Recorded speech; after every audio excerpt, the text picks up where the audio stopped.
We get it almost every night. When that moon gets big and bright, it's supernatural delight. What's poppin', everyone? So in this video, I'm going to talk about how to reduce points of contact during the coronavirus. And what do I mean by points of contact? I mean like touching things.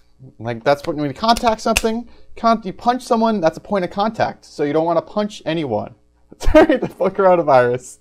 Seriously though, don't punch anyone ever, unless they're punching you. Then never mind. So the reasoning behind why I wanted to reduce my points of contact with other things, other objects, other people, is because I went out today and I left my quarantine of over 2 weeks. I was quarantined since 2 weeks ago, like on Wednesday. It's Friday right now, so 2 weeks and like a day or two. And I wanted to get Chipotle because I had a free entree at Chipotle since I earned the points for it. So the issue is I knew the free entree would expire in like a month, sometime next month. And I knew the cases for the coronavirus were only going to get worse at this point. There's around 100 cases in my county right now. That's Loudoun County, Virginia. And there's around 300,000 people. So I know the number of cases will definitely increase from there. So I bet, or I thought that the earlier I go out, the better, even though it's not safe at all. And I could risk infecting myself. And though I'm fairly certain I don't have the virus because I've been quarantined for so long, it definitely increases my chances when I go out. So how I went out and got this Chipotle is I reduced my points of contact, so the things I touched, to 2 to 3, I guess, touches of outside objects, whether it be someone's hand, a door, or something like that. And I'll go through the things I've touched. This sounds weird. So let me start off my journey. So it was at 11 o'clock a.m. when I decided, or I just looked that like the Chipotle was giving me like free queso or something like that with their entrees, and of course they're giving away like everything like that with free like delivery and stuff like that. But I knew I wanted to go, so I left really early because I knew no one ever really goes like this early, especially like before noon and like 11:30 or so, and especially no one's gonna go during, I guess, during the coronavirus as well. Now, this is me putting a little bit of trust in the staff at Chipotle to make sure that all their doors and everything is like clean and stuff like that, which is, I guess, a tough risk. But it was successful since there was like only one non-employee there, and I don't think anyone goes there at that time, like 11 a.m.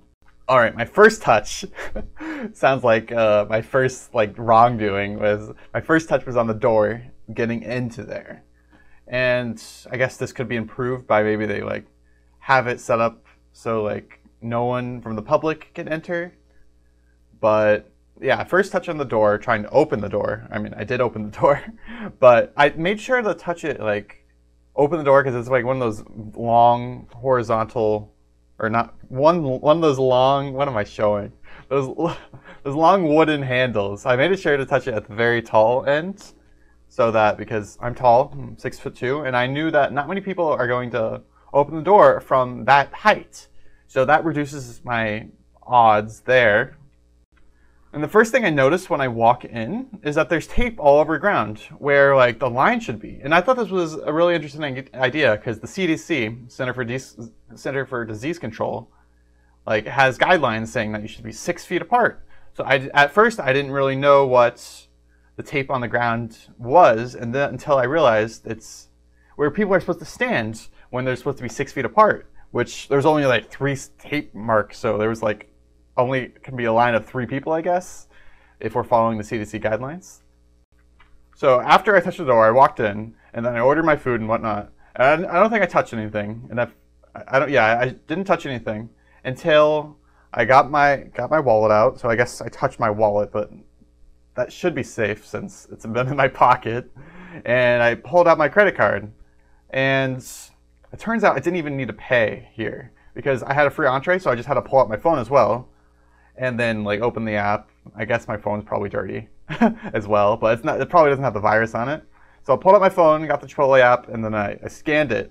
And I don't think I touched anything with scanning, or I didn't touch like the table either. So I guess she touched my credit card though, and by like if she has it, then I probably will have it as well, because then I touched like everything as well, my steering wheel. I don't think I touched my face, but yeah.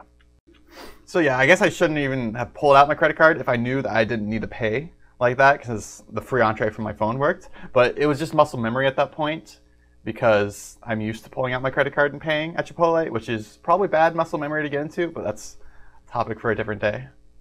So my third touch was probably the grab of the food bag, and I think the cashier was the only person that touched the food bag as well, because they bagged the food and put it in the bag. So if there's like bacteria and stuff on the card, then it'll probably be on the bag as well. So that's kind of add those as like the same kind of touch, hopefully, unless someone else touched the bag, in which case you can never really know. All right, my riskiest touch, by the way, that's the name of my cover band. My riskiest touch is the touch I did when I opened the door to leave Chipotle. And I guess I say this is riskiest. It's probably not that much more risky than opening the door to Chipotle, but it's like it was like one of those horizontal bar doors you had to push. So I just pushed it with my thumb. So I reduced the contact by having only one finger and just opening it. And I had to stray away from my normal way of leaving by just like pushing my like back or my butt against that little metal bar so I can leave, so I don't have to touch anything. But I thought that was a bad idea, since I guess my back or butt are bigger contacts. No, not saying my butt's big, but I guess you get the point. It's a broader area of contact.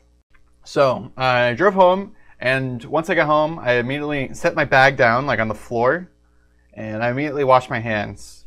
And although I guess like I did touch my wallet, my phone, and my keys, since I had to use my keys to open or start my car and everything. But so if I did have like the coronavirus on my hands, it would likely be on everything else at this point. So I don't know how much washing my hands there helped, but it probably did, since I ate right after. So some things I would change maybe would be to maybe wear gloves, so that things I touch, like doors, would I would only like use the glove would only touch the door, so that I can take the gloves off immediately once I leave the place, and I can throw them away.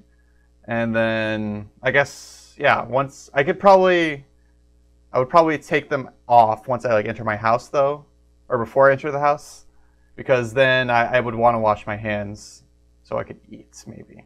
And then maybe a mask, but CDC also like recommends that masks don't do anything for you, because like most masks, they have like holes in them, so it doesn't like create, like some particles will still get through. Also, I made sure that I didn't touch my face or like my nose or my eyes, because that's where like the contact of the virus will get into your system. But it's also unclear if I did or not, because sometimes when you touch your face or your eyes or your mouth, it's kind of hard to tell if you are doing it. Like sometimes you just do it unconsciously. So overall, I don't think it was worth it, the risk to go out to get food. And the only reason I went out was because I was running out of food myself, and I needed to go stock up on food. And I wanted to see how much of a risk it would be. And I also wanted to get the free Chipotle. But it's much safer to buy things in bulk to last at least 2 weeks, and to reduce the amount of times that you have to get food as well. So if you can buy food for a month, if you have sufficient funds, or even couple months, then that's probably for the best, although you might lose some freshness in there, because like fresh fruits and vegetables might be difficult to keep multiple months in a while. But anyways, that's this video. Thanks for watching. If you liked it, subscribe and like the video. I'll talk to you later. Peace.